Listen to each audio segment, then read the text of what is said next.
বাসকান্দির হযরত রাহমাতুল্লাহ আলাইহি উনার ব্যাপারে কি বলবো ভাই, আমি না জানে। উনার পেশাব বরাবরও আমি নাই, পেশাব বলতেছি পেশাব। উনি কোনো কম ব্যক্তি ছিলেন না। উনার ব্যক্তিত্ব কি বলবো, ব্যক্তিত্ব বলার মতো নয়। হ্যাঁ, একটি ঘটনা বলি না, উনি নিজে বলছেন।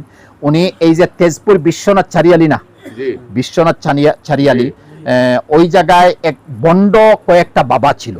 উনার জওয়ানির সময়, উনি দেওবন্দ ফারিগ হওয়ার পর উনি আসছেন, কয়েকজন বন্ড বাবা ছিল। এরা করত কি, কলিমা পড়িত লা ইলাহা ইল্লাল্লাহ এনায়েতপুরি রাসূলুল্লাহ। হযরত নিজে বলছেন কলিমা কি ছিল, লা ইলাহা ইল্লাল্লাহ এনায়েতপুরি রাসূল। মানে এনায়েতপুরের একটা পীর আসতো ওয়েস্ট বেঙ্গল না কই জায়গা থেকে, আর এইটা রাসূলুল্লাহ ছিল। নাউযুবিল্লাহ, বুঝে আসছে।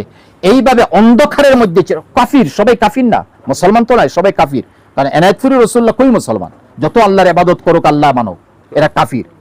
ওই খবর শুনিয়া বাসকান্দির হযরত ওই জায়গায় ট্যাক্সি চলতো, ওই সময় রাস্তা খুব ছিল না, মোটামুটি একটা ট্যাক্সি ড্রাইভার নিয়ে গেলেন।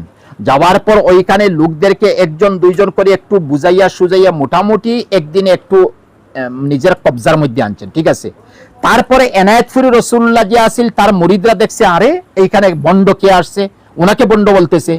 সে মানে বদমাশ নজওয়ান লাগাই দিল যাকে উনাকে এখান থেকে থালানো যায়। হযরত বুঝিয়া নিচ্ছেন যে এখন তো আর উপায় নাই। ট্যাক্সির ড্রাইভারকে বলছেন, ভাই চলো এই জায়গা আমরা ছাড়িয়া যাই, এইখানে আমরা জানের নিরাপত্তা হবে না। যে মতো নবী সাল্লাল্লাহু আলাইহি ওয়াসাল্লাম মক্কার টাকার নিরাপত্তা নাই, গারে সুরের মধ্যে গেছেন, তারপরে মদিনার মধ্যে গেছে। এইভাবে উনি বলছেন চলো এখানে নিরাপত্তা হবে না।